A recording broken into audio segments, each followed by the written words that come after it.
In the summer of 2015, a family set out on what should have been an ordinary camping trip in the remote forests of Idaho.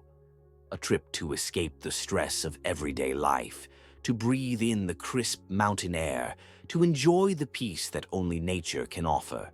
But for them, nature would offer no peace. This trip would become their nightmare. July 9th, 2015. DeOrr Kunz Sr., Jessica Mitchell, their 2-year-old son DeOrr Jr., Jessica's grandfather Robert Walton, and a friend of the family, Isaac Reinwand, arrived at Timber Creek Campground, a secluded area near DeOrr, Idaho. It was the perfect place to unwind, a small clearing surrounded by towering pine trees, with the cold rush of a mountain stream nearby. The only road leading in was narrow and rugged, cutting through miles of untamed wilderness. As they set up camp, the little boy toddled around, his tiny boots crunching against the pine needles. He was a lively child, with golden blonde hair and bright eyes full of curiosity. Everything in the forest fascinated him, the way the light danced through the trees, the distant hoot of an owl, the strange silence that seemed to settle over the camp as the day stretched on. But there was something eerie about the place, an unsettling quiet, the kind that made the hair on the back of your neck stand up. The next afternoon, as the sun hovered above the treetops, DeOrr's parents decided to explore a nearby fishing spot, just a short walk from their camper. They left their son in the care of Robert Walton, his great-grandfather, an old man, slow-moving but watchful. A few minutes. That was all it was. A few minutes, and DeOrr Jr. was gone. His parents returned to the campsite, expecting to see their little boy playing in the dirt, maybe giggling, maybe following his great-grandfather around. But there was only silence. Panic struck fast and hard. Jessica called his name, again and again. Nothing. DeOrr Sr. ran toward the creek, his boots splashing through the cold water as he scanned the banks. His son wasn't there. He wasn't anywhere.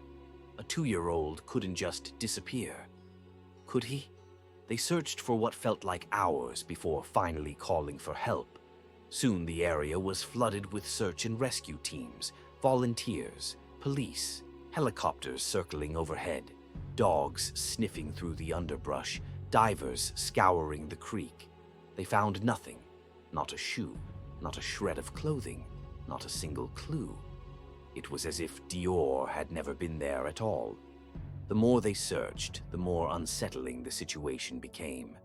Timber Creek Campground wasn't just any remote location.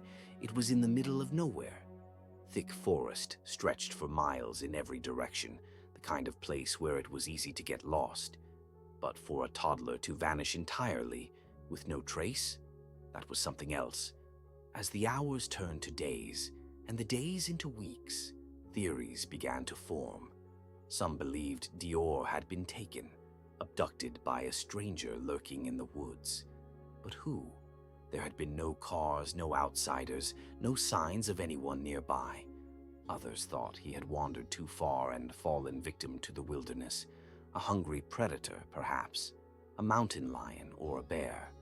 But there was no blood, no drag marks, no remains. Then there were the darker whispers, the ones that pointed fingers at the very people who had been with him that day. The family's accounts of what happened weren't always consistent.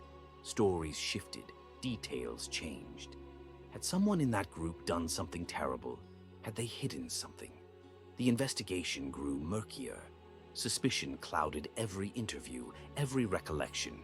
But no arrests were ever made. No body was ever found. No answers, only questions. Years have passed since that summer afternoon, but Timber Creek Campground remains the same. Silent, isolated, a place where the trees whisper and the wind carries secrets.